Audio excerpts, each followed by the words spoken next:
Godzilla NES Creepypasta by Cosby Dav. NES Godzilla Creepypasta Chapter 1 Earth and Mars. When I was a little kid, the two things I loved most in life were Godzilla and NES games. So naturally, when Godzilla, Monster of Monsters came out, it was like a dream come true. Well, almost. To sum it up, most of the game revolved around getting through very repetitive outer space levels while smashing up tanks and jets, and then fighting against Godzilla's monster enemies. Overall, it was pretty mediocre. But back then, I didn't care. When I got the game as a present for my 10th birthday, I played it night and day as much as I could. Unfortunately, I had traded the game for Armageddon a year later, much to my regrets when I found out what that game was like. Recently, I had bought a new NES system, and though a lot of hunting and asking around, my friend Billy finally managed to find a copy of Godzilla, Monster of Monsters. I was pumped to my favorite childhood game. It never even occurred to me to ask where Billy found it. He also gave me some other games like Legend of Zelda, Bomberman, and some stupid thing called Action 52. But Godzilla had to come first. So I started the game, and the nostalgia came flooding back like a tidal wave. Godzilla's 8-bit theme song flooded proudly through the speakers, and I was soon grinning like an idiot. Some people laugh at me for playing such outdated games, but I've never had as much enjoyment for any other games than those on the NES. Those 8-bit games take me back to when things were much simpler, more safe. But after what's happened with this game, I don't have those feelings anymore. I had forgotten how quick the fun of smashing things as Godzilla wore off in the scrolling levels. The game bombards you with bullets and things crashing into you from every direction, and you're too big to avoid most of them. Although my excitement had worn off and worn down some, it wasn't long at all before I got to my first boss battle. My first opponent was Godzilla, an obscure squid kaiju who had never been in a Godzilla movie. The most annoying thing about Godzilla is that he always backs you into a corner and starts smacking you with his tentacle, and you're unable to move until he gets off you. This move doesn't do any damage, but it can stall you until the timer runs out, and you have to start the fight over, and he regains some health. It's as annoying as it sounds, and of course, he did it when I fought him.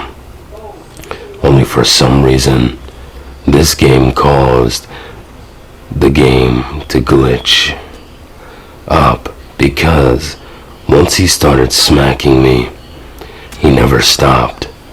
The timer is supposed to end the fight in 40 seconds, but this lasted nearly 5 minutes.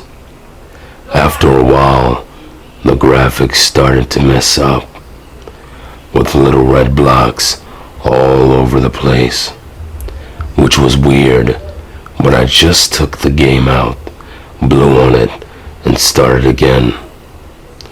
I wasn't about to let a little glitch stand in my way.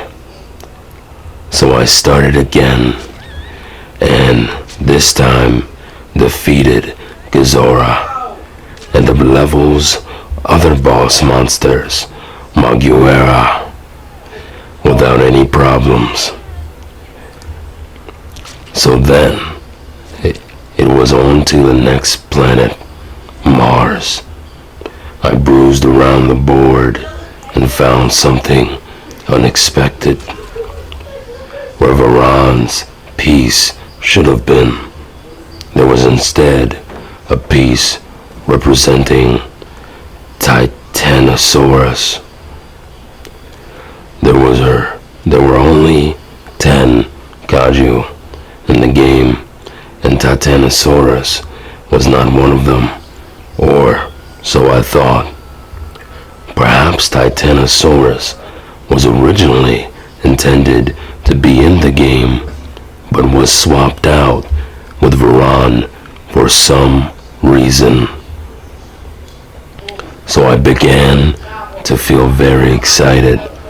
Not only was I playing my favorite game, but I was playing a prototype of some sort with a new monster. Needless to say, I ran through the levels as fast as I could to see Titanosaurus in action. Fought Godzilla again and beat him before he could do his tentacle smack. But this time, the glitch started happening when he died. Godzilla's sprite didn't sink to the bottom, but instead seemed to be devoured by the glitch, and his eyes started randomly spawning all over the screen. I know now that these glitches with Godzilla were my first warning sign that something very wrong there's something very wrong with this game. But foolishly, I ignored it and proceeded on to fight Maguera, who this time had a glitch of his own. Maguera was twice the size he should have been, which startled me. He was also considerably harder to beat than usual, which is to say, not at all. But soon I had defeated him also. And when he died, yet another glitch happened. This happened extremely fast, so I was lucky to get a screen cap of it all. But what happened was that giant Maguera sprite started to shatter and melt. Also, if you look at the garbled text at the right corner of the screen, you'll notice what appears to be a bird in a cage. I still have no idea what that meant. At this point, I was about to fight Titanosaurus, and I was worried as to what kind of glitches would happen this time. But to my surprise, Titanosaurus looked just fine. Although all of the game's bipedal monsters were the same height, Titanosaurus a bit taller. But since Titanosaurus actually was taller than Godzilla in this film debut, I thought This was kinda cool. After a very fun fight with a monster that wasn't supposed to be in the game, I took over the enemy base and proceeded not to Jupiter like normal, but instead to Pathos. Don't you just love the chills that you get from a build-up of a haunted classic? Tune in next time for more, or I'll haunt you for the rest of your life.